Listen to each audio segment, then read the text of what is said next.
میں جو reflection share کرنا چاہوں گا وہ سورہ شورا کی ورس نمبر 12 ہے. بڑا امپورٹنٹ کانسیپٹ. بہت سے لوگ سوال کرتے ہیں رزق کے حوالے سے، رزق کا کانسیپٹ کیا ہے، رزق بڑھتا ہے، کم ہوتا ہے یا کانسٹنٹ ہے. تو دیکھیے یہ آیا ہے بہت ہی جامع. اللہ سبحانہ تعالیٰ فرماتے ہیں لہو مقالید السماوات والارض یبسط الرزق لمن یشاء ویقدر انہ بکل شیء علیم. آسمانوں اور زمین کے خزانوں کی کنجیاں اسی کے پاس ہیں. جسے چاہتا ہے کھلا رزق دیتا ہے اور جسے چاہتا ہے نپا تلا دیتا ہے. اسے ہر چیز کا علم ہے. اب اس سے کچھ لوگ کویسچن ریز کرتے ہیں کہ دیکھیں رزق تو لکھا ہوا ہے، تو پہلی تو بات اس کی ایفرٹ کرنے کا کیا جو ہے نا وہ تقاضا ہے، اور دوسرا یہ کہ رزق جب لکھا ہے تو اس کا بڑھنا اور اس کا کم ہونا یہ یہاں پر کیا بات کی جا رہی. جہاں تک لکھا ہونے کی بات ہے، ایک حدیث میں آپ کے سامنے رکھتا ہوں. یہ صحیحین کی حدیث ہے. نبی اکرم صلی اللہ علیہ وسلم نے فرمایا کہ جب بھی تم میں سے کسی کی کریشن ہوتی ہے تو وہ اپنے ماں کے ووم میں 40 دن کے لیے ایز نطفہ رکھا جاتا ہے، پھر وہ علقہ بنتا ہے اور فار اے سملر پیریڈ، اور پھر وہ مدغہ بنتا ہے for a similar period. Then Allah sends to him an angel who is enjoined to write down 4 things. پھر وہ جو فرشتہ ہے وہ 4 چیزیں لکھ دیتا ہے اس کے لیے. وہ کیا ہیں؟ نمبر 1 ہز پروویژن، اس کا رزق. Number 2 his life span. Number 3 اس کے اعمال، کہ نیک بخت ہوگا یا بدبخت ہوگا، یعنی جو اس کے ڈیڈز ہیں. And whether he is doom to hell, ہاں یہ ہے نیک بخت جی، کہ یہ ڈوم ٹو ہیل ہے یا بلیسڈ ڈیسٹن فار پیراڈائز، اور اس کے بعد اس میں روح پھونکی جاتی. اب دیکھیے یہ جو حدیث ہے اس سے کچھ لوگ کو نا کنفیوژن ہوتی ہے کہ یار پھر ایوری تھنگ از ریٹن، یہاں تک کہ یہ بھی لکھا ہوا ہے کہ بدبختی ہے یا ایک بندہ خوش بخت ہوگا. تو اس میں حضرت عمر صلی اللہ عنہ ایک دعا کیا کرتے تھے. ایک اسکالر کو میں نے دعا بتاتے سنا ہے، مجھے ریفرنس تو نہیں پتا، لیکن یہ کہ آئی ہوپ وہ اسکالر ٹھیک ہی بتا رہے ہوں گے. انہوں نے کہا کہ حضرت عمر اکثر یہ دعا کرتے تھے اللہ سے کہ اللہ اگر تو نے مجھے ایز اے بدبخت اور ریچڈ لکھا تو اے اللہ مجھے تو خوش بخت لکھ دے، مجھے ایک اچھا جو ہے وہ صلہ دے دے. تو اس سے ثابت ہوتا ہے کہ یس تھنگز آر ریٹن، لیکن اللہ سبحانہ و تعالیٰ نے انسان کو دعا کی ایبیلٹی بھی دی ہے، اور ایکشنز جو ہے وہ انسان خود ہی کر رہا ہوتا ہے. اور اس کو اگر ٹیکنیکل اینگل سے ہم سیکھنا چاہیں تو دیکھیں جو لیولز آف تقدیر ہیں اس میں لوہے محفوظ تو وہ لیول ہے جو کبھی بھی چینج نہیں ہو سکتا، اور وہ ہائیسٹ لیول ہے لوہے محفوظ. اس میں جو بھی چیزیں ایون چینجز کے حوالے سے تھیں وہ بھی لکھی ہیں، اور وہ اللہ کا کامل نالج ہے. اس کے بعد دیکھیں ایئرلی تقدیر ہے. ایئرلی تقدیر وہ لیلۃ القدر کی رات جو ہے فرشتے باقاعدہ لکھ رہے ہوتے ہیں. اس کے بعد جو ہے نا وہ ایون ڈیلی بھی معاملات جو ہے وہ اپ ڈاؤن ہو رہے ہوتے ہیں ڈپینڈنگ اپون آور ایکشنز. تو اللہ نے ہمیں پوری ایبیلٹی دی ہے، کیپیبلٹی دی ہے کہ ہم ایکشنز کریں، دعا کریں اللہ سبحانہ و تعالیٰ سے، اپنی ایفرٹس کریں. تو رزق جو ہے یہ بڑھتا بھی ہے گھٹتا بھی ہے. بڑھتا ہے کچھ اعمال سے، جیسے کہ صلہ رحمی ہے، اس کے بارے میں آتا ہے کہ تم اگر چاہتے ہو تمہارا رزق اللہ ایکسٹینڈ کرے تو صلہ رحمی کرو، اور ماں باپ کے ساتھ نیک سلوک کرو. ایک اور حدیث میں جو ہے وہ یہ آتا ہے. پھر یہ کہ وضو کی حالت میں رہنا، اور بے شمار جو ہے وہ اس پہ اسکالرز نے بات کی. اور گھٹتا مینلی تو گناہ، جو گناہ کے اعمال ہیں ان سے رزق گھٹتا ہے.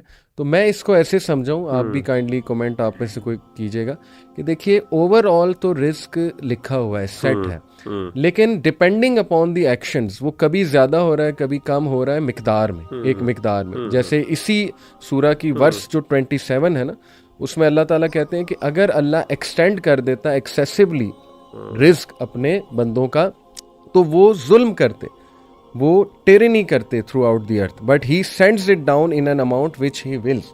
تو یہ اللہ کی مرضی ہے کہ وہ کس مقدار میں بھیجتا ہے، ڈپینڈنگ اپون کہ اس نے لوگوں کو کیا سکھانا ہے. تو بس ہمیں اللہ سے پاکیزہ رزق کی دعا کرنی چاہیے، اور وہ اعمال کرنے چاہیے جو رزق کو بڑھائیں. That should be our job. Ali بھائی جزاک اللہ خیر. میں 2-3 چیزیں آپ نے جو بات کی اس پہ کمنٹ کر لوں. ایک تو یہ جو آپ نے دعا بتائی ہے سیدنا عمر فاروق رضی اللہ تعالیٰ عنہ کی، یہ بالکل حسن درجے کی روایت ہے، اور یہ اس کی دعا جو ہے وہ میں آپ کے سامنے بلکہ پڑھ لیتا ہوں. اللہم ان کنت کتبتنی فی اہل السعادۃ فاثبتنی فیہا، کہ اللہ اگر تو نے مجھے نیک بختوں میں لکھا ہوا ہے تو پھر آپ یعنی کامیاب لوگوں میں، تو آپ مجھے اس پہ ثابت کر دیجئے. وَإِن كُنتَ كَتَبْتَ عَلَيَّ الذَّنبَ وَالشَّقْوَ، اگر آپ نے میرے پر گناہ یا پھر وہ بدبختی لکھی ہوئی ہے تو اللہ اس کو مٹا دے. وَأَثْبِتْنِي فِي أَهْلِ السَّعَادَةِ، مجھے اس میں لکھ لیجئے. اور یہ حدیث جو ہے امام ابن کثیر نے ذکر کی ہے یہ روایت. اور اس کے آگے جو آیت کا جو یعنی اس حدیث کے آخر اس دعا کے اینڈ پہ اصل میں سورہ رعد کی آیت کا وہ حصہ ہے جو آپ کے اگلے سوال کا جواب دیتا ہے کہ اللہ تعالیٰ نے اصل میں نا دو تقدیریں، ایک تقدیر وہ ہے جو اللہ تعالیٰ نے لوح محفوظ میں لکھی ہے، وہ تبدیل نہیں ہوتی، وہ الٹیمیٹ چیز ہے، اور ایک تقدیر ہے جو اللہ تعالیٰ نے جیسے کہا نا کہ ماں کے پیٹ پہ لکھی جاتی ہے اس وقت جو فرشتہ لکھتا ہے، تو یہ اصل میں دو الگ ٹائم پہ لکھی گئی ہے. تو یہ جو تقدیر ہے یہ اونچ نیچ ہوتی رہتی ہے. یہ اللہ نے وہی جیسے آپ نے بتایا نا کہ انسان کے ایکشنز کے اوپر اور اس کی دلیل کیا ہے. اللہ کہتے ہیں سورہ رعد میں یمحو اللہ ما یشاء ویثبت، اللہ جس کو چاہتا ہے مٹا دیتا ہے اور جس کو اللہ چاہتا ہے ثابت کر دیتا ہے. وعنده ام الکتاب، اور اس کے پاس ام الکتاب میں سب کچھ لکھا ہوا ہے، یعنی لوح محفوظ میں سب کچھ لکھا ہے. اور اسی دعا کے اینڈ پہ سیدنا عمر کہتے تھے فإنک تمحو ما تشاء وتثبت وعندک ام الکتاب. وہی آیت کا حصہ ہے. تو اس سے مراد یہ ہے کہ یہ سے ثابت ہو جاتا ہے کہ مفہوم وہی ہے کہ جیسے آپ بیان کریں. جیسے دوسری آپ نے آیت جو اب میں ذرا اپنا پوائنٹ ایک شیئر کرنا چاہوں گا، یہی جو آیت جو دوسری آپ نے ذکر کی سورہ شورا کی آیت نمبر 27، وہ ہے کہ وَلَوْ بَسَطَ اللَّهُ الرِّزْقَ لِعِبَادِهِ لَبَغَوْا فِي الْأَرْضِ، کہ اللہ تعالیٰ اگر پھیلا دے رزق اپنے بندوں کے لیے، لَبَغَوْا فِي الْأَرْضِ، تو وہ زمین میں بغاوت کریں. وَلَكِنْ يُنَزِّلُ بِقَدَرٍ مَا يَشَاءُ، لیکن اللہ نازل کرتا ہے اپنی یعنی ایک اندازے کے ساتھ جتنا وہ چاہتا ہے. انه بعبادی خبیر بصیر، وہ بے شک اپنے بندوں کو دیکھنے والا اور ان کے بارے میں خبر رکھنے والا ہے. تو یہاں پہ ایک چھوٹا سا میرا ذاتی ایک یہ آیت ہمیشہ مجھے یاد رہتی ہے، خاص طور پہ مال کے معاملے میں. اور مجھے یاد ہے کہ میرے والد صاحب نے ایک زمانے میں ایک انویسٹمنٹ کی تھی کسی جگہ پہ، تو اللہ کی طرف سے وہ انویسٹمنٹ کوئی زمین وغیرہ لی تو اور وہ ویلیو اپریسیشن کے لیے لی تھی انہوں نے کہ اپریشیٹ ہوگی تو اس کو بیچ دیا جائے گا. تو اللہ کی طرف سے ہوا یہ کہ جب انہوں نے بیچی بڑی دیر رکھنے کے بعد، تو اس وقت اس کی قیمت کوئی زیادہ نہیں بڑھی، لیکن جیسے انہوں نے بیچی کو 1 مہینے بعد پتہ چلا کہ وہ ڈبل ٹرپل قیمت بن گئی. ڈیفنس کے علاقے کے پاس کوئی زمین تھی. تو اچھا اس وقت جو ہے نا وہ میرے والد صاحب نے میرے ساتھ خود شیئر کیا کہ ابو کہتے ہیں کہ میرے ذہن میں بھی یہ بات آئی کہ یار میں تھوڑا سا اور رک جاتا. تو کہتے ہیں جیسے ہی یہ بات آئی کیونکہ ماشاء اللہ وہ عالم ہے، تو ان کے ذہن میں انہوں نے پھر یہ آیت پڑھی وَلَوْ بَسَطَ اللَّهُ الرِّزْقَ لِعِبَادِهِ، اور مجھے سنائی. اس ٹائم میں چھوٹا سا تھا، مجھے یاد ہے، آج تک مجھے وہ آیت یاد ہے. وَلَوْ بَسَطَ اللَّهُ الرِّزْقَ لِعِبَادِهِ لَبَغَوْا فِي الْأَرْضِ وَلَكِنْ يُنَزِّلُ بِقَدَرٍ مَا يَشَاءُ، کہ اللہ تعالیٰ اگر مال اپنے کم بھی دیتا ہے اپنے بندوں کو تو اس میں اس کے لیے بڑی خیر ہوتی ہے. انسان کو نہیں پتا کہ وہ مال زیادہ انسان کی بغاوت کا ذریعہ بن جائے. اور اس سے نا مجھے ایک چیز بڑی احساس ہوتی ہے، اور وہ یہ ہے کہ دیکھیں مال جو ہے نا جیسے اللہ تعالیٰ کی مخلوق ہے، اس کی کچھ کمیاں، اس میں کچھ نیگیٹو اسپیکٹس ہیں، اس کے کچھ پازیٹیو اسپیکٹس ہیں. مال کا جو نیگیٹو اسپیکٹ ہے نا وہ یہ ہے کہ مال نیچرلی جو ہے نا مال آتا ہے تو انسان کے اندر ریاکاری آ جاتی ہے، انسان بغاوت کی طرف آ جاتا ہے، انسان کے اندر یعنی اس طرح کے مسئلے آنا شروع ہو جاتے ہیں. انسان کے اندر حرص مزید، لالچ مزید آ جاتی ہے، مستغنی سمجھتا ہے انسان اپنے آپ کو اللہ تعالیٰ سے انڈیپینڈنٹ سمجھنا شروع ہو جاتا ہے. جیسا کہ قرآن مجید میں بھی اللہ نے کہا نا، اور انسان اللہ سے پھر یہ بلکہ تقاضا کرتا ہے کہ اللہ تو ایسا کر کہ مجھے مال دے. جب دیکھتا ہے نا کسی کے پاس مال ہے کہ اللہ مجھے، میں بھی تیرے راہ میں خرچ کروں گا.